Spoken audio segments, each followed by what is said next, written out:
galit na galit talaga si King sa kanin, no? Sa ano, niluluto niya.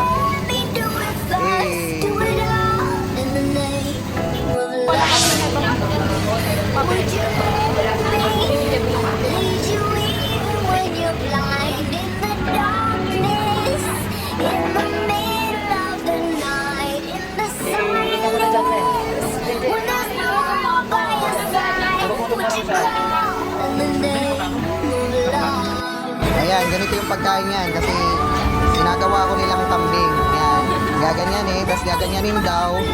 Ganito, ganyan yung pagkain.